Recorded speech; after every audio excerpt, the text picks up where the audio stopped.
فترات ዓመታት ብልጽግናን አብይ ባለፉት 4 ዓመታት ብልጽግናን ስለመራ አሁን ይበቃዋል። I want to give a chance to those of you who say Abiy led the Prosperity Party for 4 years, now it's enough. If we elect someone better than Abiy, it's better for Prosperity Party in Ethiopia, and Abiy should not be a candidate. አሁን ያለውን በጋራ የመኖር እና ኢትዮጵያን የማጽናት ፍላጎት ለማፍረስ የተመረጡ አካባቢዎች አሉ። አንደኛው ኦሮሞና አማራን በተቻለው አጋጣሚ ማፋጀት የተመረጡ አካባቢዎች። ሁለተኛው አማራን ራሱ እርስ በርስ ማፋጀት ነው። ሶስተኛው ኦሮሞን ራሱ እርስ በርስ ማፋጀት ነው። አራተኛው አፋርና ሶማሌን ማፋጀት ነው። አምስተኛው ሲዳማና ወላይታን ማፋጀት ነው። ስድስተኛ ቤኒሻንጉልን ከኦሮሚያም ከአማራም ጋር እንዲሁ ማፋጀት ነው። ከዛም ሲያልፍ ሙስሊም ክርስቲያንን ማፋጀት ነው። የሙስሊም ክርስቲያን በማይሳካበት ወቅት ሙስሊም እርስ በርሱ ክርስቲያን እርስ በርሱ ደግሞ እንዲፋጅ ማድረግ ነው። ሰላም ተከታተልቲ ናይ ቻነል ከመይ ከኒኹም ከመይ ትኾኑ ሰናይ ክትኮኑ ናይ ወትሩ ምንዮት እዩ እምበር ከምዚ እንሪኦ ንዕዘቦን ዘለና ዞባ ቀርኒ አፍሪቃ ካብ መዓልቲ ናብ መዓልቲ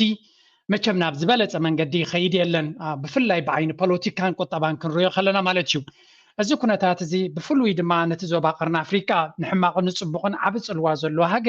ሃገር ኢትዮጵያ እዩ ምስ ህዝቡ ምስቲ ናይ ካልኦት ሓያላን ሃገራት ምትእትታው ኣብቲ ሃገር ዘለዎምን ፅልዋ ዘለዎምን ከምኡውን ከም አንከር ስቴት ወይ ከዓ መልሕቕ ናይቲ ዞባ ገይሮም ዝወስድዋ ከም ዝነበሩ ናብኣ ምትእትታው ንክገብሩ ነቲ ዞባ ዝገብርዎ ዝነበሩ ኩሉ ርዱእ ብምግባር ማለት እዩ ባር ከም ዝንሪኦ ዘለና አብይ አሕመድ ብንጹር ይነግር ነይሩ ንሱ ንኻልኦት ክውንጅል ኢሉ ዝተጠቀመሉ እቲ ታክቲክ ንሱ ዝተጠቀመሉ ግን ክሳብ ክንደይ ሓደገኛ ነቲ ኢትዮጵያ ጽንሕላ ተመሊስና ክንሪአና ዴንጀረስ ፕላን ከም ዝነበሮ እዚ ፕላን እዚ ድማ ንሱ ንኻልኦት ክዛረበሎም ኢሉ ዝበሎ ግን ሓደ ብሓደ ንሱ ዘተግበሮ ምዃኑ እዩ ዝንገር ዘተግብሮ ዘሎ ምዃኑ እውን እዩ ዝንገር እዚ ከምዚ ኢሉ ከሎ ብመንገዲ ፖለቲካን ፀጥታን ናይ ቁጠባ ጉዳይ ድማ ናበይ በፅሑ ክንሪኢና ምክንያቱ ሎሚ እቲ ዴድላይን ናይቲ ኣብ ዲፎልት ክትኮነሉ ትኽእል መዓልቲ ነይሩ እንታይ ማለት እዩ እዚ ፅንሒልና ክንሪኦ ኢና ካልእ ኣብ ዞባ ቀርኒ አፍሪካ ካልኦት ሓይልታት ዝኽተሎ ዘለዋ ስትራቴጂ ሓደ ሰፊሕ ዝኾነ መፅናዕቲ ዝተገበረ ክንሪኢና ንሱ ብኸመይ ምስ ሕጂ ዘሎ ኩነታት ክኸይድ ይኽእል ክንሪኢና ኣብ ሱዳን ሓድሽ ምዕባለ ኣሎ ንዑ ዝምልከት ክንሪኢና ብዛዕባ እዚ ኩነታት ኤርትራውያን ብዋልታ ክብድሆ ኣብ ዝተፈላለየ ቦታታት ክገብርዎ ዝቐነዩ ኩነታት ድማ ብትኽኻብ ድማ እቲ ደንበ ተቃውሞ ኣብ ውሽጡ ዘለዎ ናይ ኣውረጃውነትን ዓሌታውነትን ፀገም ናብቲ መብዛሕቲ ግዜ ብስምረትን ብሓድነትን ዝፍለጥ ደጋፊ ኢልና ንረቕሖ ወይ ከዓ ምስ ሃገሩ ደው ኢሉ ዘሎ ንዕዑ ከወንጅሎ ይፍትናሎ እንታይ ማለቶም እዩ ንሱ እውን ክንሪኢና ስለዚ እዛ ቪድዮ እዚኣ ብዙሕ ዳይቨርስ ቶፒክስ ክህልዋ እዩ ብፍላይ ብወገን ተጋሩ ኣብ ልዕሊ ኤርትራ ዝበሃል ኣዝዩ ኣገዳሲ መልእኽቲ ከመሓላልፍ እየ ኩሉ ሰብ ክሪኦን ክመሃረሉ ድማ ይምሕፀን ፕሌስ ላይ ግበሩ ሰፖርት ግበሩ ሕጂ ቀጥታ ናብቲ ኩነታት ክናቱ ኢና መጀመርያ ኣብዛ ቪድዮ ክንሪያ ፀናሕና ክመለስ ኢና እዚያ ንሪያ ዘለና እንታይ ዝብል ዘሎ ኣብዚያ ሕልፍ ክንብል ከለና ዝረኣናያ ክንጅምር ኢና እሞ እናገለፅኩልኩም ክኸይደ እንታይ ማለት ምዃኑ ማፍረስ የተመረጡ አካባቢዎች አሉ። አንደኛው ኦሮሞና አማራን ኣብዚያ ቪድዮ እዚያ እንታይ ክብል ፀኒሑ ንኢትዮጵያ ንምፍራስ ኣገደስቲ ዝተመደቡ መን ከም ዝመደቦም ኣይዛረበን እዩ ግን ዝተመደቡ ኣለዉ እንታይ እዮም እቶም መደባት ይብል ኣሎ መጀመርያ ኣምሓራን ኦሮሞን ናሕትሕዶም ከም ዝበኣሱ ምግባር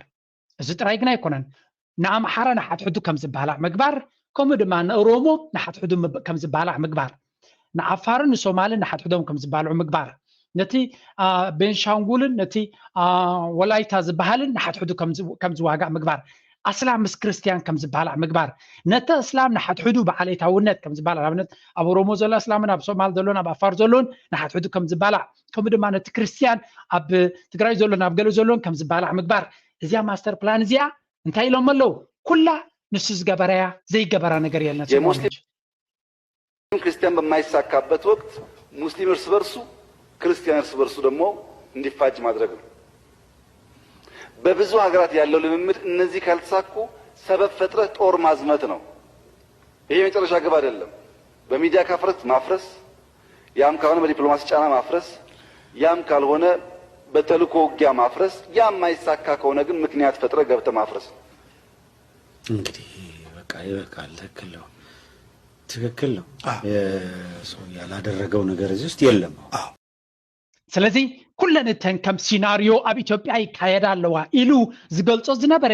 ሓደ ብሓደ ኣብ ኩሉ ክፋል ናይቲ ኢትዮጵያ ተተግቢሩ እዩ። ኩሉ እዚ ነገራት እዚ ኣቢ ኣንቂልዎ ናይ ኣቢ ህንደሳይ ክንብል ኣይንኽእልን ኢና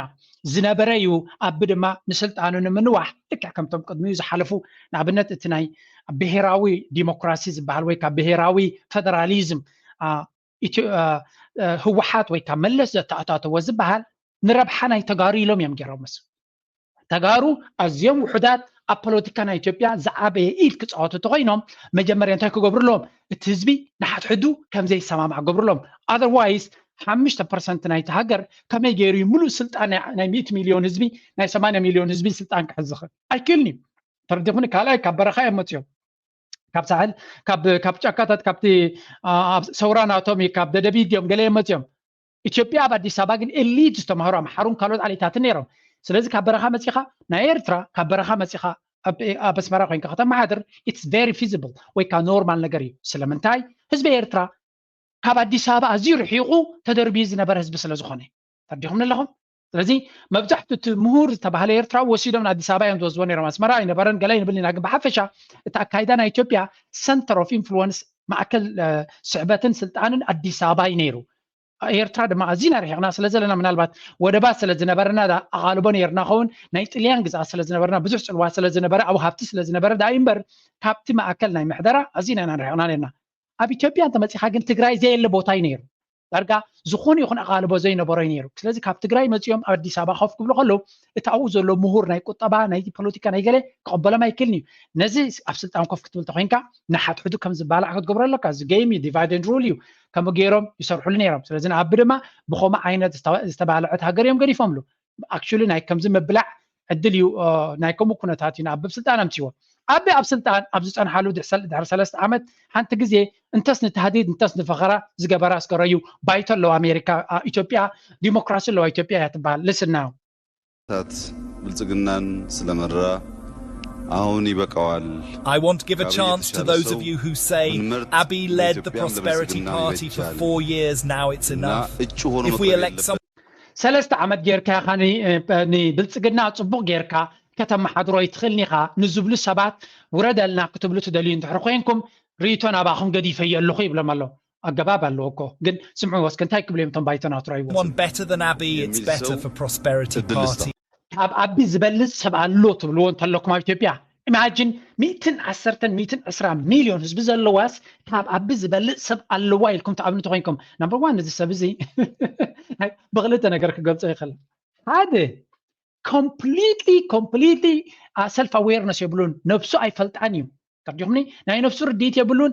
ናይ ነፍሱ ስእሊ ጌጋ ስእሊ ዘለዎ ብዛዕባ ነፍሱ ኣይፈልጥን እዩ። ቢኮዝ ኣቢ እንታይ ዓይነት ሰብ ብቃዓት ናቱ ወይ ከዓ ንሱ ነቶም ካድረታቱን ብቃዓት ናቶም ከመይ ከም ዝመስል ንእሽተይ ቪድዮ ክሪአኩም እየ። ቢካዝ እዚ ጥራይ እንድሕር ኮይኑ ኢትዮጵያ ዕጫ ኣይሓልፈላን እዩ። እቶም ንሱ መሪፅዎም ዘሎ ዲፕሎማትን ኣብን ብቃዓቶም ኣብ ዝያራ ይውዕጅ። road length is increased from 37,000 2002-3 to 100,000 2011-12. እዚ ትሪዎ ዘለዎም ዶክተር ወርቅነህ ዲግለይ ዝበሃል ናይ ኢጋድ ሰክረታሪ ጀነራል እዩ። ዶክተር እዩ፣ ፒኤችዲ ኣለዎ። እንግሊሽ ናቱ ናይ ብሓቂ ከም ኣፍሪካ ተሓፍር ዶክትሬት ዘለዎ ደረጃ ትምህርቲ ሲ ቁሩብ ናይ እንግሊሽ ኮሚኒኬሽን። ምክንያቱ ንዕዖም ስለምንታይ ኢኻ ትንዕቆም ዘለኻ ስለምንታይ ኢኻ ከምኡ ኮይንካ ገለ ብዙሕ ክትዛረቡ ትኽእሉ ኢኹም። ኣይኖ ከም ኢሞሽናል ከዛረበኩም ከም ዝኽእል ግን ንዕዖም ንክንዕቕ ኢለ ኣይኮንኩን። According to our intelligence, we know that the Ethiopians, the plan of the Ethiopians, that after they have changed the situation in Ogaden front, that they are planning to have or to concentrate on the northern front.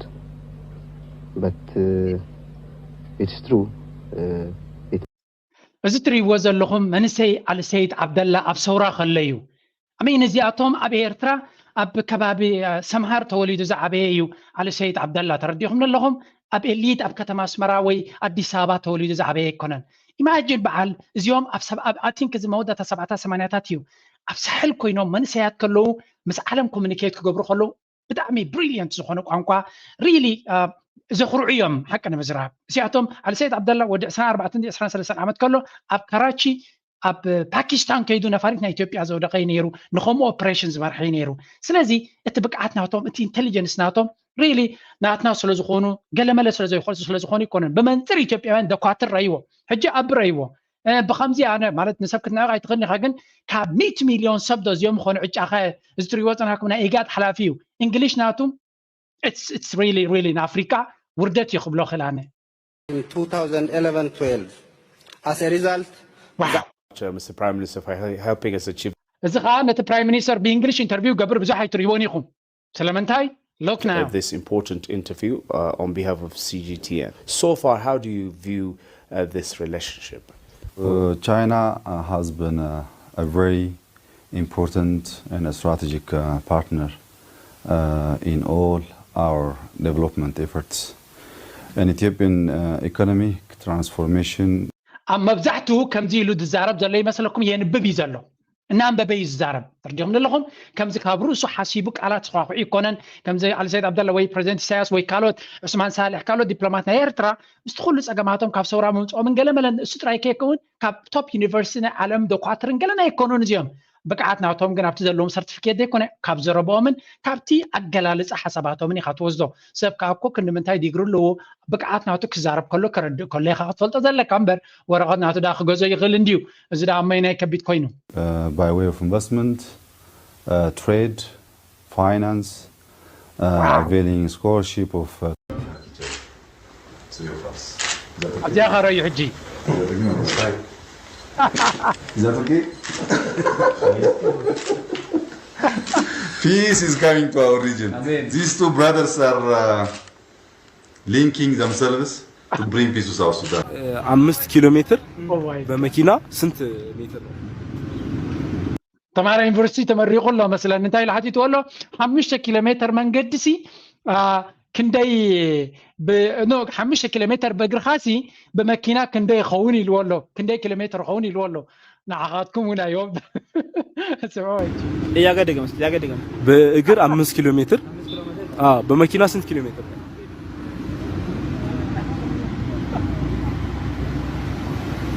بأجر 5 كيلو متر لمكينه 1 كيلو متر نو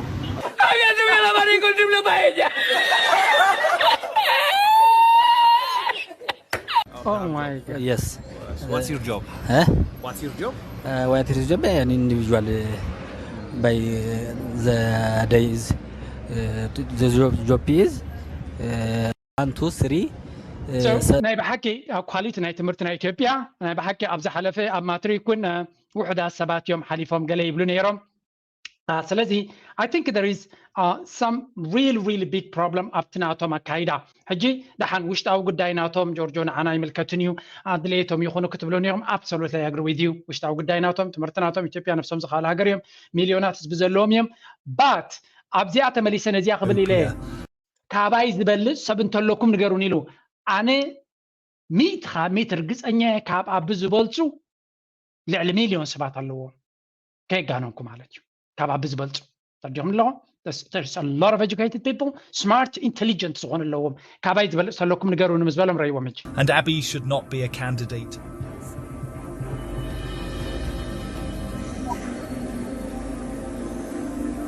ጸጥታ ይሄ ብዙ ሰዎች የሚታዘቡት ምርጫ ነው። ዲሞክራሲያዊ መሆን አለበት። እንደዚህ አይነት ሐሳብ ያለው ሰው ካለ ለማድመጥ ዝግጁ መሆን ያስፈልጋል። ስለዚህ ከአባይ ንላሊ አብይ እጩ መሆን የለበትም ብሎ ሐሳብ የሚያቀርብ ሰው ካለ ድል እንስጥ። Oh my god. ዝኾነ ሰብ ቃል ክብ አይካለን You don't need to speak. You can raise your hand. ባይሆንም በእጄ እቃወማለሁ የሚል ካለም ችግር የለውም። ኢድኩም ሓፋብሉ ይብሎም ኣሎ ዝቃወም ተሎን አቢ ወላ ሓደ የለን ስለዚህ there are two things in here አቢ ብጣዕሚ ዘፍርህ ሰብ እዩ the best scenario ማለት እዩ ዘፍርህ ሰብ ስለ ዝኾነ ፊድባክ ክቦ ዝኽእል ዓቕሚ ዘለዎ ድፍረት ዘለዎ የለን ወይ ድማ እሳንተ ዘይኮይና ኖ ዲሞክራሲ ተልኩም ድማ እቶም መሪፅዎም ዘሎ ሰብ ናይ ብሓቂ ዝሕዝኑ እዮም ካብ ክልቴን ሓንቲ ምረፁ እያ ምክንያቱ ካብ ኣብዝ ዝበልጥ ኣብ ኢትዮጵያ የለን ክንብል ድሕሪ ኮይና then there is a big problem نحن كاب دغه نريو خلنا huge massive problem ኣለዎ ምክንያቱ ካብ ኣቢ ዝበልጥ ሰብ ግድን ይክሉ ዘለዎ ስለዚ ወይ ኣዝዩ ዘፍርህ ሓያል ጨካን መራሒ ማለት ኣቢ ሓሳብ ክብዎ ይክሉን እዮም ኤግዛክትሊ እዚኣ ድማ እታ ሓንቲ ነጥብ ትረዘላ ምክንያቱ ፊድባክ ዝቦ ሰብ የለን እዚ ሰብ እዚ ናብ ካብ ሕማቅ ናብ ሕማቅ እናኸደት ሃገር ተንቆልቁል ኣላ ስለዚ I'm really ምናልባት ካብ ውፅእ ከይበልና ሓንቲ ናይ ታሪኻዊት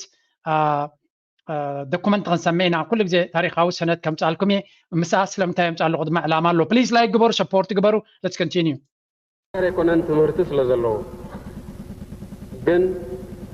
وسنا هنحكي خبرنان وسلخون كتحكوا يقولكم توديوا له كفو سايكو تغيروا له لومي يتبعوا كده زاروكم الله نايب حق ديمو وصلنا كن حق خيبلنا دحان اسكن اسمع إيرترا كي تخون ولا هالو نمنتاي كم إنجليز كم كوريا هم إسرائيل كهي تخون ده أزه سبق زي ما عزول كه إيرترا ناس أهجر مخانا يكون نتسقمو إيرترا ناب ديمقراطية ومقدس لذي كدتيا إيرترا حزب السنة غير حزب المنجست تكل سلذي كالت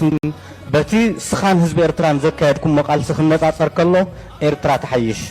نحنا تانكتاتنا نفرتنا قديفنا يعني نامتنا إيرترا جن تانكتاتنا نفرتنا مسألة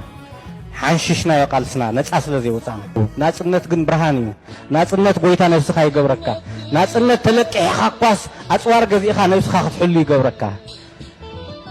لازم حماق موديل انتقم ناس النت جن علم ممر يوحنس محاري يوحنس يزبحال مثلني so مستخلو زجبر زنبر قالتي نزا زلاتنا ناصنت نزا بحبو زبهغوا ناصنت نعان مطفع ኤርትራ ሃገር አይኮነትን ኤርትራውነት ዝበሃል ናይ ሓሶት መንነትዩ ከምዝዶ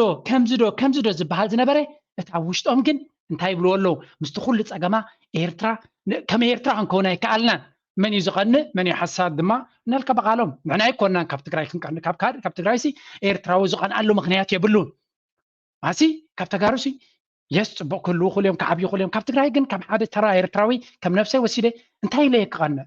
انتهي زغنا علني هاجر هلاتني من البعض مستوب ياخد ورادر تغل مستقرأي جن انتهي تورادير كهات كنا كم حد زوبا كم حد ورجع خد كنا يتغني خاص لذي السوم زغنا وزنبرو قمت إلهم نفس بإيرترا كشوت ويفتنون يرون جي نسمع نشتي بولن بهرات ناس أجيروني لم عدم تلوني ديمقراطية تلوني بحثيرون كم تخلق الشعب نبلكا إثيوبيا كولي سلمات يا معها برهانك تكون يدخلن لمعتك تمثلك يدخلن إثيوبيا خاب جق دخلت خاب جق ونصن كيناتن كتوت يدخلن شيء عمته وانت تقصل ساينس يخم إثيوبيا زول يزغصلها هاجر يلن لازم ساينس يبلكم الله كم إثيوبيا عينت هاجر تقصل أي كل يبلكم الله تزي بزحات إثيوبياويان predicts قبروز لو كنتاتيو listen carefully it's very important وام زي حزو كي يتعلو لها ناس النت مرض نوري ملكتنا so this is the truth تي بزعو جزي أنا تقرأي اللي زي قلت وور ساعة تقوص خلقن إيرترا أنتي أزياء تخر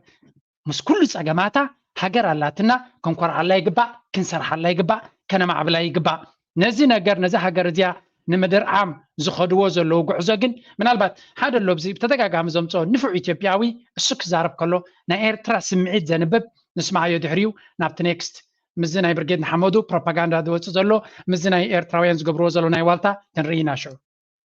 አራት ትልልቅ ሜጀር ኮንፍሊክቶች አስተናግደናል የኃይለ ሥላሴ አለ የደርግ አለ የህወሓት አለ አሁን በእነዚህ ሁሉ ጦርነቶች ውስጥ ብዙ ዋጋ ከፍለናል በኃይለ ሥላሴ ጊዜ ብዙ ሰው አልቋል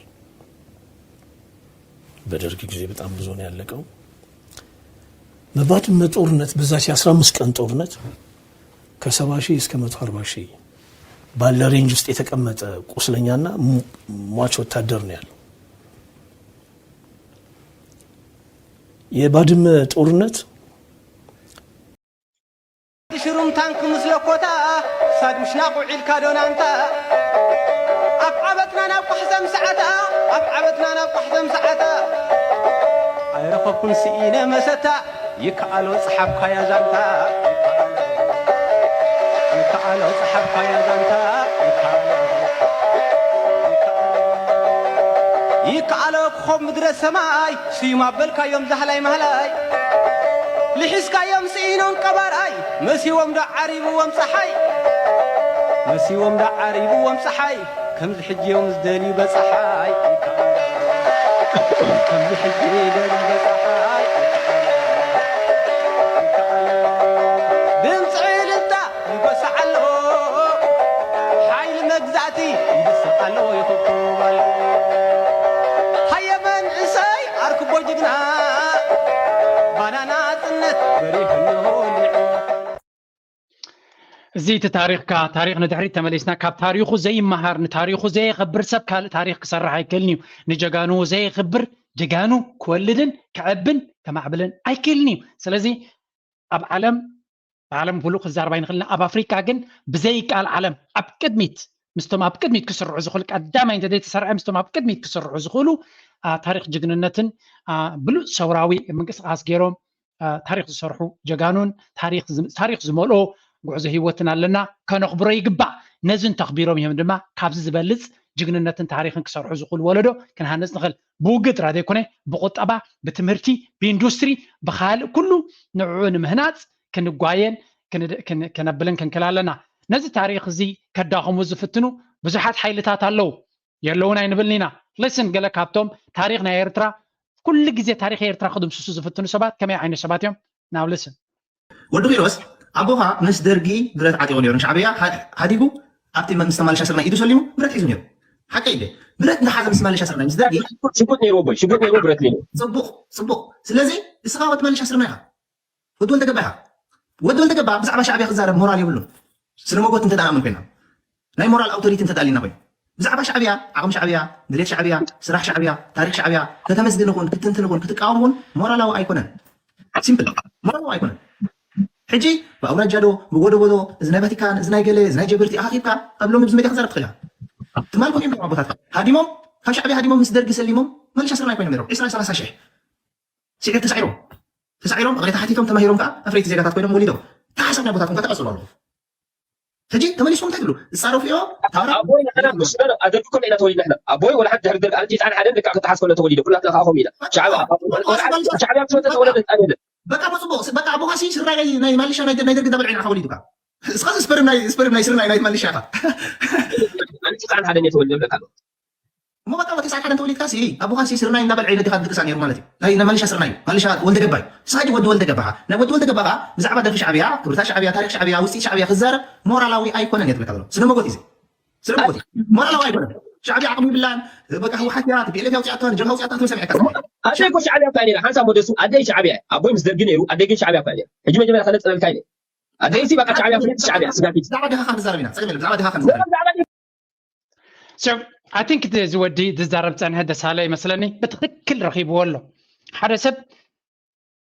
حقنا مزراب مالتيوم ندحر أبوها ويولدها نتاريخنا يرترا نتاريخنا يصور أنصارنا يرون كوينهم نسخاون وعيل حديرو أنصاري غاتخون منالبات ايديولوجيكال معبيلكا حليفكا كابو تماهيركا انت زي كيتكا بزح غزي ابوها برت العيلو زق على سو زنبري انصار دو كتبل درجانك حتى زيزد ليون تزي كوينو بزح غزي انت غاتخون اتناي ابوها زنبر وي قلمل او خت ودق تخليخا ስለዚህ ካብ ዜሮ ተበጊሲ ኮነን ዝኹሉ ሰብ ኤርትራ ክጠፋ ኣለዋ ታሪኽና ሻዕብያ ሰይጣናዊ ታሪኽ ክድምሰስ ኣለዎ ክብል ከሎ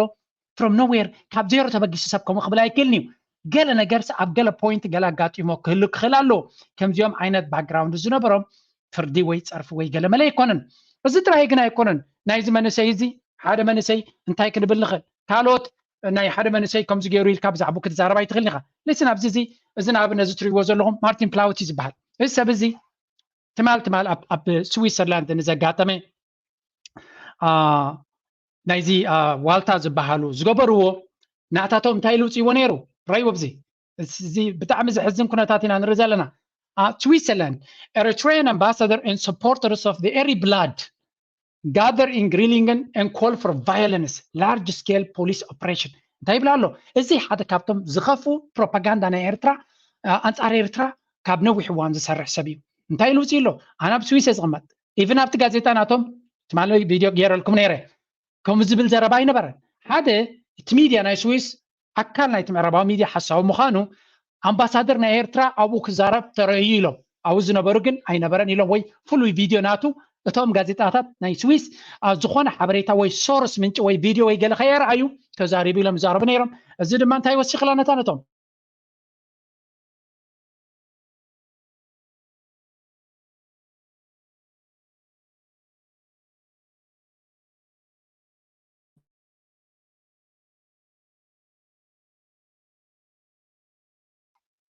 So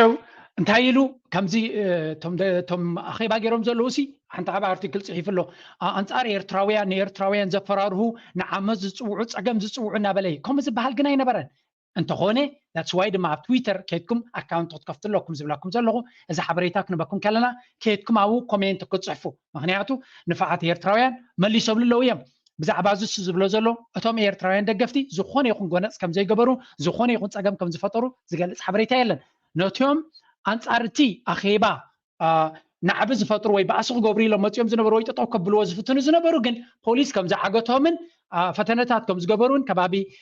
ሚቲንግ ገለን ዝኾኑ ሰባት ድማ ከም ዝተመዝገቡ ዝገልጽ ሓበሬታ ወፂኡ ነይሩ ስለዚ በተደጋጋሚ ንሱ ግን ነዚ ሓበሬታ ዝጠምዚዙ እንታይ ክገብር ዝፍትን ዘሎ ነታናቱ ናሬት ኩሉ ግዜ እቶም ደገፍቲ ነቶም ህዝቢ ኣብ ደገ ዘለዉ የፈራርሁ እቲ መንግስቲ ብመንገድቶም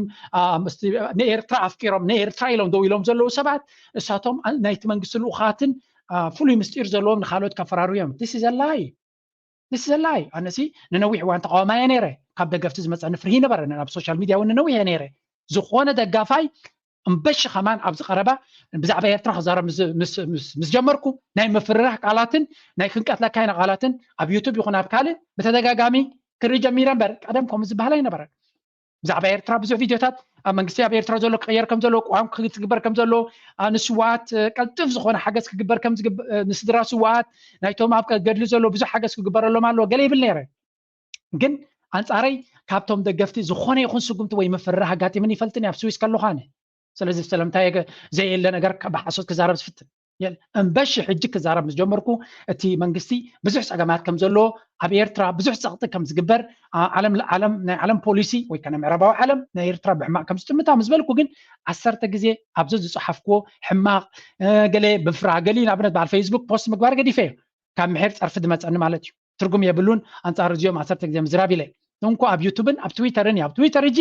ኣነ ዝገብሮ ፖስት ከይድኩም ረእይዎ ዳርጋ ከምኡ ዓይነት ፀርፊ የለን እዚ ጥራይ ግን ኣይኮነን ክምለሰ ኢና ኣብ ትዊተር እንታይ ይገብርሎ ፅንፅንኢልና ክንሪኦ ኢና እንታይ ከም ዘጋጥም ኣብዚ ከም ትሪእዎ ዘለኹም ነዚ ሰብ እዚ ናይ ብሓቂ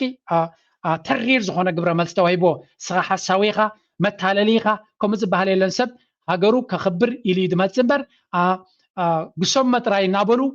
ብርቱዕ ዝኾነ ግብረ መልሲ ሂቦሞ ተረዲኹም ኣለኹም ስለዚ እሱ ድማ ፅቡቕ ሰብ ኣብ ትዊተር ፕሊዝ ኣብ ትዊተር ከይድኩም ፈሎው ግበሩን እውን ብዝተኻለ መጠን ነቲ ኣብዚ ዝገብሮ ዘለኹ ገሊዩ ክፋላት እናቆረፅኩ እቲ ናይ እንግሊሽ ኣብኡ ክገብሮ ይፍትን ኣለኹ ስለዚ ስቲል ብዛዕባ ኤርትራ ሕማቅ ትዛረባ ኣለካ ኢሎም ብዙሓት ሰባት ተሪር ዝኾነ ግብረ መልሲ ሂቦሞ ስለዚ ዲስላይክ ብምግባር ነቲ ሓሶት ናቶም ከተቃልዓ ኣለካ ምክንያቱ እዚ ፖስት ክኸውን ከሎ እቶም ካልኦት ምዕራባውያን ከፊቶም ክርእይዎ እዮም እንታይ ዓይነት ግብረ መልሲ ኣሎ ሓቅኻ ኣለካ ፅቡቕ ኣለካ ንፍዓ ኣለካ ዝብሉ እንድሕሪ እቶም ኣንጻር ኤርትራ ከምኡ እንድሕሪ ኢሎም እቲ ወላ ንኣብነት ናይ ኣሜሪካ ዲፕሎማት ድዮም ናይ ኤውሮጳ ዲፕሎማት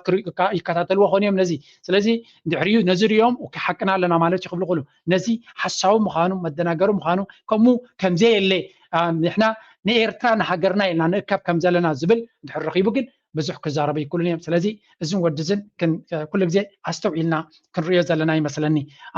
ብዙሕ ግዜ ብዛዕባ ይገለ ካብኡ ከረየኩም ምናልባት እንደራ ዘይብልካ ህዝቢ ኤርትራ ነዚ ዘሎ ጨቋነ ስርዓት ኣልዩ ሕጊ ምሰንገሰ ንዓኻሲ በቃ ከም ዕላማና ጌርና ኢና ክንተሓሓዘካ ኢና ወላ ብሕጊ ክንሕዘካ እንተዘይከኣልና ንዓኻ እቲ ዝገበርካዮ ህዝቢ ንክፈልጦ ግን ብዕቱብ ኢና ክንሰርሓሉ ኣብዚ ግን ክዝንግዖ ዘይብል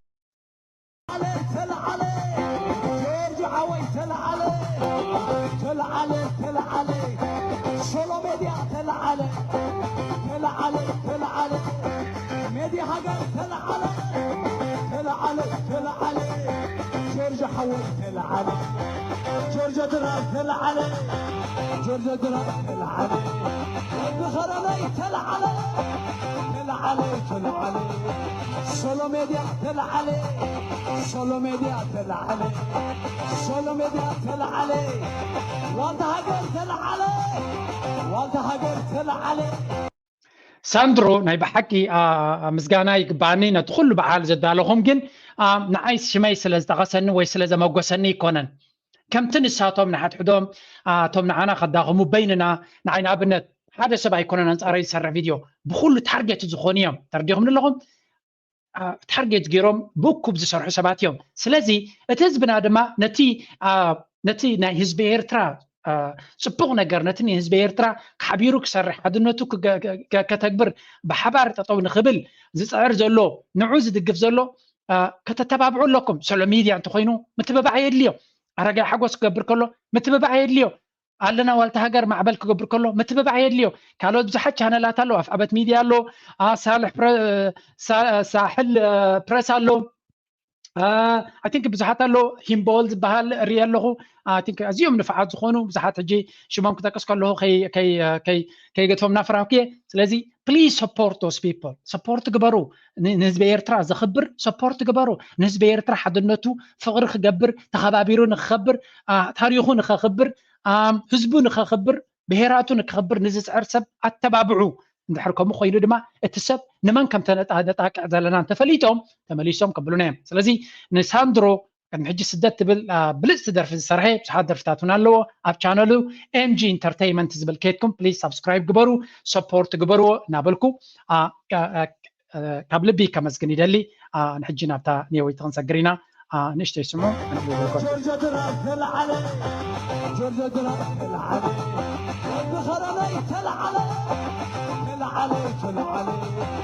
سولو ميديا العالي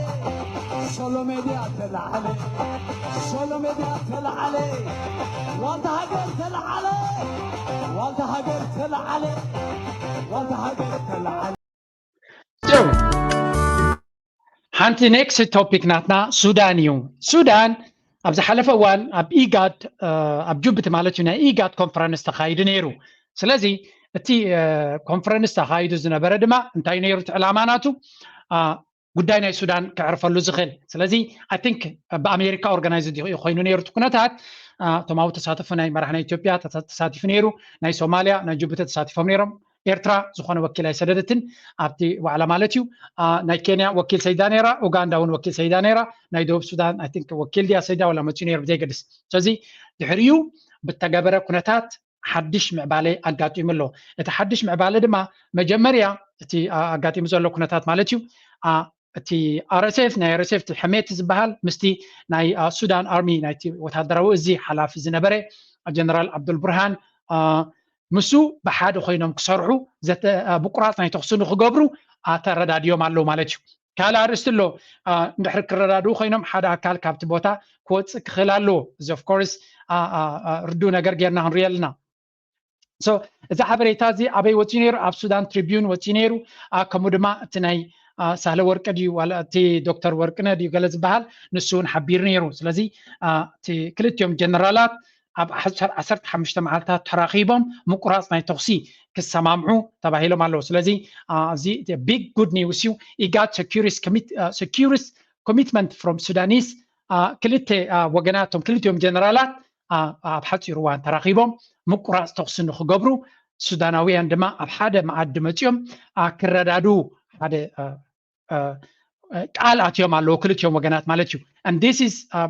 نيبحكي تسفازهب كونتاتينا نرجلنا كابي متيو زحبريتا كاب سودان تريبيون وتينيرو so IGAD executive secretary workنا مالتيو دايلنير announced that the Sudanese sovereign council chairman Abdel Fattah al-Burhan General Abdel Fattah al-Burhan committed by Rapid Support Forces RSF leader Mohammed Hamadan Dagolo ويدما حميت زبال كلتيوم ابتسمع كساتف 5 دليون اكلنا يتسمع كونو 5 دليون زغلص حبريتا وتيلو and this is definitely a good news and great news للسودان معناته بزعبا زكنتات زي حنت حبريتا وتينيرا هذا كابتن ناي جنرال عبد الفتاح البرهان ብዛዕባ ኤርትራ ኣብዚ ጉዳይ እዚ ስለምንታይ ተሳተፈት ንዝብል ናይ ኤርትራ መርገፅ እንታይ እዩ ናይ ሱዳን ጉዳይ ሱዳናውያን ክፈትሕዎ ዝግባእ እዩ እንተኾነ ብኣሜሪካ ኣብ ዝምራሕ ዝእንገድ ኣኼባታት ኢድና ክንሕውስ ኣይንደልን ኢና ናይ ሱዳን መርገፂ ኢና ግን ንፁር እዩ ህዝቢ ሱዳን ሰላምን ርግኣትን ክወርዶ ንደሊ ጥራይ ዘይኮነስ ብመትከል እንሰርሓሉ ኢና ዝብል ሓበሬታ ኣብ ኤርትራውያን ፕረስ ዝብል ኣብ ትዊተር ወሪዱ ነይሩ ከይበዝሓነት ሓበሬታ ኢለ እምበር ስለዚ መንግስቲ ኤርትራ ብተደጋጋሚ ቃሉን ስርሑን እቲ ናይ ሱዳን ኩነታት መፍትሒ ንኽረክብ እዚ ድማ ኣሜሪካ ምስ ስዑድ ዓረብ ተረዳዲያ ትገብሮ ዘላ ምስ ግብፂ ተረዳዲያ ትገብሮ ዘላ እዩ ዝመስል ቀጥታ እዚ ክግበር ከሎ ግን እንታይ ተራእዩ ኣሎ and this is very very important ሱዳን 15 ዲፕሎማት ናይ ኢማራት ናይ UAE ብቐጥታ ኣብ ውሽጢ 48 ሰዓታት ካብ ሃገሮም ክወፁ ከም ዘለዎም ኣዚዞም ኣለው ስለዚ ኣብ ሮይተርስ ወፂኡ ነይሩ ዝሓበሬታ ኣብ ሱዳን ትሪቢዩን ወፂኡ ነይሩ እንታይ ማለት እዚ ንUAE ኣሜሪካ ይኹን ካልኦት ሓይልታት ተጠንቀቂ ኢድካ ውፅእ ኢሎም ኣለው ማለት እዩ እዚ ድማ ናይ ብሓቂ ተስፋ ዝህብ እዩ ተመሳሳሊ ኩነታት ኣብ ኢትዮጵያ ክጋጥም ድማ ተስፋ ንገብር ስለዚ UAE ወይ ከዓ ኢማራት ኢዶም ክስሕቡ ሱዳን ዲፕሎማት ናቶም ጠቕሊሎም ንኸውፁ ተኣዚዞም ኣለው ማለት እዩ I hope እዚ ካብ ኤርትራ ብተመሳሳሊ መንገዲ ካብ ወደብ ዓሰብ ጠቕሊሎም ንኽወፁ መንግስቲ ኤርትራ ከምዚ ኣዘዘ ኣብ ዝሓለፈ እዋን ዝዝከር ኮይኑ ጠቕሊሎም ካብ ኤርትራ ወፂኦም እዮም ኣብ ሱዳን ድማ ነቲ RSF ዝበሃል ብመንገዲ ኢትዮጵያን ካልእን ብመንገዲ ጫድን ብምዕዳቕ ነቲ ኩነታት ናይ ሱዳን ናብ ዝኸፍአ ከምዚ ከይ ዝገብሩ ዝነበሩ ምዃኖም ብዙሕ ሓበሬታ ኣሎ ስለዚ ኣብቲ ናይ ኮንግሬሽናል ሂሪን ከም ዝተባህለ ብተደጋጋሚ እውን ሕጂ ከም ዝተገልፀ ማለት እዩ እንታይ ኢና ንርኢ ዘለና ናይ ብሓቂ UAE ካብቲ ዞባቲ ንኽትወፅእ ተኣዚዛ ከም ዘላ እዚ ድማ ናይ ብሓቂ ነቲ ዞባ ሰላም ከብዝኽእል ናይ ሱዳን ሰላም ድማ ቅድሚ ሕጂ እውን ኣብ በር ሱዳን ብርቱዕ ሰላማዊ ሰልፊ ተገይሩ ከም ዘሎ ኢማራት ብገንዘብ ጌራ ነዛ ዓድና ተቃፅሎ ዘላ ንሳያ ብምባል ብተደጋጋሚ ይኸስዋ ከም ዝነበሩን ሕጂ ድማ እዚ ትእዛዝ እዚ ነቶም ወላ ማለት ካብ ሃገርና ውፅኡ ኢሎም ማለት ካብቲ ምትእትታው ኣይትውፅኡ ተባሂሎም ማለት ኣይኮነን ግን እዚ ሓደ ቁኑዕ ስጉምቲ ኮይኑ ይስማዓኒ ሱዳን ድማ ጉዳዮም በዓለ መጀመርያ እቲ ምቁራፅ ተኩስ እንተተገይሩ ካብኡ ድማ ናብ ሰላም ገፁ ክኸይድ ይኽእል and I hope እቲ ጉዳይ ኣብ ጉዳይ ናይ ኢትዮጵያ ትገብሮ ዘላ እውን እቲ ባይቶ ናይ ኣሜሪካ ፍላይቲ ኣብ ቦምበር ናይ ታሳብ ኮሚቴ ዝነበረ ጄምስ ብተደጋጋሚ ከም ዝገለጾ ናይ ኢማራት ምትትታው ወታደራዊ ምትትታው ኣብቲ ዞባ ብትክክል ነቲ ዞባ ዘየረጋግጥ ክኸውን ከም ዝኽእል ተዛሪቡ ነይሩ ቀጥታ ካብኡ ተበጊሶም ኣብቲ ናይ ኢጋድ ኣኼባ ብዝተገበረ መንገዲ እዚ ኣዋጅ እዚ ምምፁ ምናልባት ኣሜሪካ እቲ ናይ ጉዳይ ናይ ሱዳን ጠጠው ከብልዎ ደልዮም ኣለው ጉዳይ ናይ ኢትዮጵያ ከመይ ክኸውን እዩ ናበይ ገፁ ክኸይድ እዩ ካላርስቲ እዩ ንጉዳይ ናይ ሱዳን ግን ከም ሓውናን ጎረቤትናን ልዕሊ ኩሉ ድማ ኣብ ታሪክ ናይ ህዝቢ ኤርትራ ኣብ ግዜ ስደቱ ካብቲ ማለት ዘይኮነ ካብ ነዊሕ ደርጊ ክጭፍጭፎ ከሎ ሃይለስላሴ ክጭፍጭፎ ከሎ ብዝተፈላለየ መንገዲ እቲ እንኮ ሓቂፉ ዝቕበሎ ዝነበረን ዘንብሮ ዝነበረን ህዝቢ ልዕሊ ማንም ህዝቢ ሱዳን እዩ ካልኣይ ድማ ንሰውራ ናይ ኤርትራ ዓብይ ኣበርክቶ ዝነበሮ ድማ ካብ ርሑቕ ህዝቢ ሶማሊ ነይሩ ስለዚ እዚ ህዝቢ እዚ እዚ ርግኣት ንኽረክብ መንግስቲ ኤርትራ ብተደጋጋሚ ገሊፀልኩም ኣለኹ ዝከኣሎ ገይሩን ይገብርን ኣሎ ሕጂ ድማ ኣነ ከም ኤርትራዊ ብፍላይ ድማ ከም ወዲ ኸረን መጠን ናይ ሱዳን ሰላም ርግኣትን ዝያዳ ደስ ብለኒ ኣብ ሱዳን ተሰዲደ ነቢረየ ቦጌረ ስለ ዝሓለፍኩ ድማ ልዕሊ ኩሉ ድማ ብዙሕ ህዝብናትና ከይኖቲ ኣብ ትግራይ ተዓቂብና ገለ ዝበሃል ካብኡ ዝበዝሕ ዕፅፍታት ናቱ ኣብ ሱዳን ይተዓቂቡ ነይሩ ብማኢት ኣሽዓት ናብ ሚልዮናት ዝፅጋዕ እውን ክንብል ንኽእል ኢና ኣብ ዝሓለፈ 10-20 ዓመት ጥራይ ዘይኮነ ግን 40-50 ዓመት ተመሊስካ እንተሪኢኻዮ ደርጊ ክጭፍጭፍ ከሎ ሰብ ናበይ ይስደድ ነይሩ ሱዳን ይስደድ ነይሩ ስለዚ ሱዳን ልዕሊ ኩሉ ንህዝቢ ኤርትራ ዝተሰከመት ሃገር እያ እዚ እንድሕሪ ብጉርብትናን ብፍቅርን ክንዛረብ ተኮይና ጎረቤትና ገፊዕ ዶብ ምሳና ዘለዎም ካብ ነዊሕ ድማ ወሪሮምና ዘይፈልጡ ምናልባት ብዙሕ ናቶም ፖለቲካዊ ኣካይዳ ንህዝቢ ኤርትራ እውን ፅቡቕ ዘይኮነሉ ግዜ ነይሩ እዩ ግን እቲ ህዝቢ ክሳብ ኣብ ዝቐረባ እዋን ሓቋፍን ሰናይ ገባርን ነይሩ ብዙሕ ኤርትራዊ ከይዱ ቢዝነሳት ገይሩ ዓብዩ ፅቡቕ ሂወት ዝመርሓሉ ዝነበረ ግዜ እውን ነይሩ እዩ ንሰውራ ናይ ኤርትራ ድማ ሓብሒቡ ሓቂፉ ዘዕብየ እንተሎ ህዝቢ ሱዳን ክንብል ንኽእል ስለዚ ንሰብ ናቱ ምሃብ ፅቡቕ ኣብ ግዜ ሽግሮም ድማ ሰናይ ንምንየሎም so the next topic is going to be ናብታ next topic ብዛዕባ ቁጠባ ናይ ኢትዮጵያ ኢና ክልተ ቶፒክስ ኣለዋኒ እምበሃር ኣብቲ ናይ መወዳእታ ክፋል ቁጠባ ናይ ኢትዮጵያ ኢና ክንርኢ ቁጠባ ናይ ኢትዮጵያ ኣብ ዝሓለፈ እዋን እውን ኣርየኩም ነይረ ንሎሚ ዴድላይን ከም ዝነበሮ ወይ ከዓ ናይ መወዳእታ ዓለት كساب لومي 30 مليون تزي كفيلهم ولد نايتي أبزع ورح زي كخفلو زقبهم أبزع على تزي كساب زع على زي كخفلو زقبهم كخفلي كالون عرب بيلوم محبيرهم كخفلو خم زي كله مستم نايت بوند ناتهم ون على حمام زلو تزراري بوم دم أبسم معك بس خم زي كالو سلزت على لو محلي فلو من البات تمالي بزوح حبريتاي وصني رقم تمالي قله من البات إمارات متيوم ده يحجزوهم خون خم توترو السام يشوفون لهم دخونوا بالله يبهال نيرو كحجزوهم أي ترايون سلازي حجنت لهم already بتعلتهم كمالسي كالون 14 grace period ويكا خمزي من البات درجة أب جزيهم كمالسو زي كل شمام ورقاتهم already تبلاشيو أب بلومبرغ وتشيلو إثيوبيا بوند كوبون ميس ويكا تعلتو حليفو will make it Africa's latest defaulter سلازي default قيناع default مالت إثيوبيا عداكت ملس زي تخل هاجر قيناع الجون 14 معلتي كوهابو من البات شمام كي بلاشو already انت دي كفيلكا أفتك زيت انت زي كفيلكا ورغت كان شم كان تبلاشيو كالت كالومي كابزي على زيا زلقحم بت نورمال اداغا انترست ريت كلقحم ايكونن وسيقي كلقحم اثيوبيا دما عقمي رقبتن 30 مليون كتكفل ب 100 بليونس درونس تجزز لا ناي 33 مليون مجزاسي مخفال سينا كبهات 33 مليون interest ويكا ولد مخفال سينو ايكونومي ملو كبلاشو كساب كنتي زيرو تريفون كم زلو افتي فورين ريزيرفز نغراكا مغنياتو تلك حون كخفلو يغبا مغنياتو تمليس كان خطلكا كنت تمليسهم نخلقحو كلقحم زغل سبون سلساني ما بكم درجه وديهم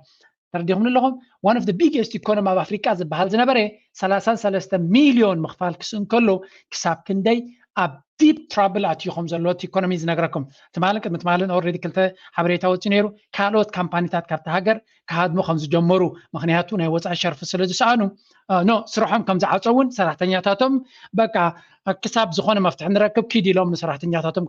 كم زسنابتون ازغلص حبريتا وتنيرو سلازي already تقطبا ناب حما كنتات خيد كم زغيل ناب زباس كنتات خيد كم زغيل already ناب بلومبرغ ندحري وصي تحبريتا شمام نخبلاشو ወይ شمام نكعريو زغبرو ጻعري زخونه فرق كم زي بليز نغركا بلومبرغ مالتهم كلهم فاينانس قدسو ببيزنس قدسو سبات زبلوا بوتاي ወይ بوتاناي ناي بيزنس ناي كال ربحان بوتايو ስለዚህ አቡ እንድሕር ወጪ ተحبريتا زخونه يكون مرጫ كم زي بلو تهاجر زخونه إنفستر دما كاتا نافت هاجر إنفستر قبر كم زي دلي ردو كونا كايخل مالتيو سلازي this is a very very sad situation تهاجر أب كم زي درجة يا زلا economically أبي أب deep crisis يزلو انتهي كون بخمي من قديم كم سوا بسفل عليه من قدام تويتر أبيكس وزول حبريتا دما تهاجر تسفى زي بالله ناب حماق جتا التنقل زلا هاجر مخانا زغلص بتدغاغامي يوصالو and this is very sad كم افريكاوي كم ذكر زدل سب يلن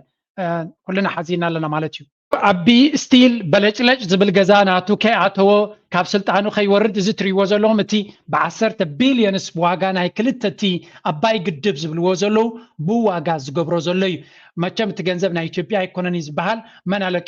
ولا كالو تزلقحو خالف بروجكت نتهاجر كتاكم زغل ازي زخون يكون وصيت ويكا اتاو كمص زي كلتكاليو of course tourism كله يسب كريب جن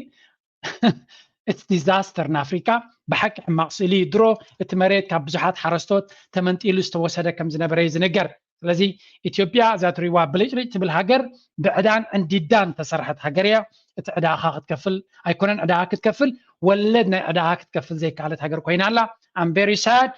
እዚ ድማ እቲ ሪያሊቲው ክንሓቦም ክንሽፍኖን ኣይንኽእልና ሕጂ ሓንቲ ምናልባት ኣብዚኣ ኣገዳሲት ቪድዮ ረኺበ ነይረ እስከ ንርኣያ እዚኣ ጓልኪ እኺ ኣብዚ ንመመረቕታ በቂዕክ ዘለኹሞ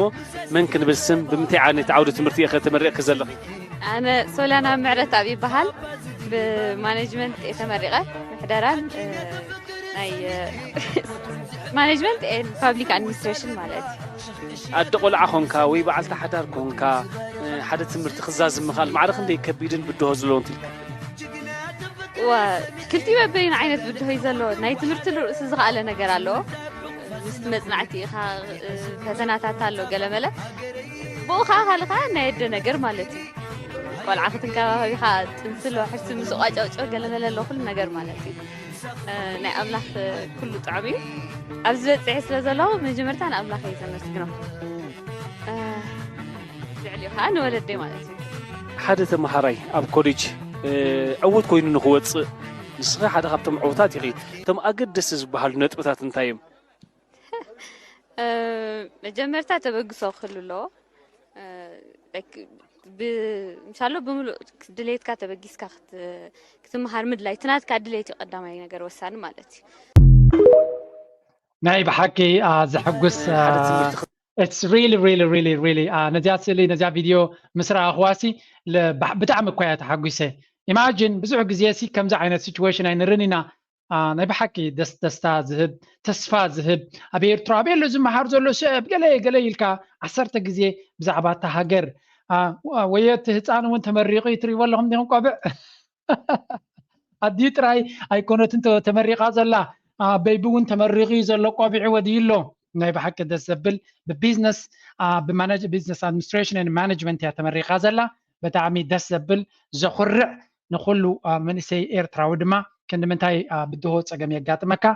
ኩሉ ግዜ ኣርኣያ ዝኾኑ ፖዚቲቭ ሰባት ኣብ ኤርትራ ከምዚ ዓይነት ፖዚቲቭ ብምርኣይና ድማ ደስ ይብለኒ ኣይሆፕ ኩሉ ሰብ ድማ እቲ ንእሽተይ እውን እንትኾን ናይ ሃገርና ፅቡቕ ኣዕቢና ክንርኢ ንሰብ ድማ ኣብ ዓድና የለን ሕማቕ እዩ ክፉእ እዩ ከምዚ ጥራይ ካብ ትብል ወላ ነታ ንእሽተይ እውን ከተፀባበቓ ፈትን ምክንያቱ ንስኻ ዘኽፋካዮ መን እዩ ከፀብቐልካ እታ ሽም ናይቲ ሃገርካ ንስኻ ኢኻ ኣምባሳድራ ኣብ ዝኸድካዮ ሽም ናይቲ ሃገርካ እናፀበቕካ ከይድ ልክዕ ከምቲ ንገዛኻ ፀገም ናይ ገዛኻ ንደገ ክትነግር ዘይብልካ ፀገም ናይ ሃገርካ ድማ እዩ ንሕና ንሓትሕትና ከም ድሌትና ክንዛረበሉ ንኽእል ኢና ንዓለምና ግን ኩሉ ግዜ we have to sell a positive image ኣሜሪካ ኣብ ነፍሲ ወከፍ መዓልቲ 5-6 ብጥይት ዝቕተሉ ሰባት ኣለዋ ከምኡ ኢሎም ግን ኣይነግሩን እዮም one of the best country in the world ኢሎም እዮም ዝነግሩ ስለዚ ከም ኣሜሪካ ኢና ይብል የለኹን ብዓቕምና ግን ዓበይቲ ፀላእቲ ብዙሕ ህዝቢ ዘለዎም ተቐናቐንቲ ህዝቢ ኣለውና ውሑዳት ክነስና ንሕና ፋሕፋሕታት ኢና ድማ ፀላኢና እቲ ዝበለፀን እቲ ዝቐለለ መንገዲ ክኾነ ዝኽእል ከምዚአን ዝኣመሰላ ዋዕሮ ዝኾና ኣሕዋትና ድማ ኩሉ ግዜ ከነጣቅዕን ከነተባብዕን ኣይሆፕ ሽማ እንተዝፈልጣ ነይረ እውን ኣበልኩም ነይረ ኣመስግኑለይ ነተን ደቂ ኣንስትዮ ኣብ ዝኾነ ይኹን ጉዕዞ ከምዚ ዓይነት ብድሆታት ናሓለፋ ዝመሃራን ዝዓብያን ዘለዋ ድማ ኣገናዕ ንፍዓት ኣጆ ክንቀፅላ ንብለን ምሁር ዜጋ እዩ ዘድልያ ሃገርና መንእሰያት ምሁራት በትምህርቲ ዝበሰሉ ንቅሓት ዘለዎም ነዚ ሃገር የድልይዋ እናበልኩ ናይ ሎማ ኣርስታ ብዝኹዴ ከም ወትሩ ናትኩም ሓገዝ ናትኩም ደገፍ ናትኩም ሞራል ላይክ ምግባር ሰፖርት ምግባር ኣባላት ናይዚ ቻነል ምዃን እናተማሕፀንኩን እናሓተትኩን ናይ ሎማ ኣርስታ ብዝኹዴ ኣብ ካልእ ኣርስቲ ብፅቡቅ ክሳብ ንራኸብ ፅቡቅ እናተመነኹ ነፍሲ ወከፍ ወላዲ ንደቁ ክምህሮ ዘለዎ ኣገዳሲ ማዕዳ መጀመርያ ነቲ መቑሸሽ ናቶም ኣክንዲ ናይክ ጫማ ወይ ኣይፎን ቴሌፎን ክገዙ ዝፍትኑ ናይ ናይክ ብርኪ ወይ ናይ ኣፕል ብርኪ ንክገዙ ብመንገዲ ስቶክ ማርኬት ክምህሮም ኣለና ምክንያቱ እቲ ሓደ ዝኣርግ እቲ ሓደ ግን ናሓዋሩ ዝዓቢ ስለ ዝኾነ ካልኣይ ኣብ ትርፊ ግዜኦም ኣክንዲ ቲቪ ወይ ጌም ዝፃወቱ ሓድሽ ትምህርቲ ንክመሃሩ ክምዕብሉን ክንዕድሞም ኣለና ኣርኣያ ክንኮኖም ኣለና ሳልሳይ ድማ ፅባሕ ልጎ ኣብ ኣፍሪካ ኣብ ዓድና ክንገብሮ ንኽእል ገዛ ድዩ ቢዝነስ ድዩ ምሳና ኮይኖም ኣብቲ ቢዝነስ ተሳተፍትን ተኻፈልትን ክኾኑ ምዃኖም ንእምኖም ኩሉ ግዜ ድማ ንምሃሮም ነዚ እንተርኢናያ ምሉእ ሂወቶም ክቕፅልዎ እዮም ነዚ ክሕግዝ ዝኽእል ፕሮግራማት ኣለና ተጠቐሙሉ ይብለኩም ቴንክ ዩ ቨሪ ማች ነፍሲ ወከፍ ወላድ حلمي دهنتيو بلتكي معرقك بعيني كريو طعمك اسمعني كويتاي لمينيو عدى يا بدميا إلى نادريو عدى يا بدميا إلى نادريو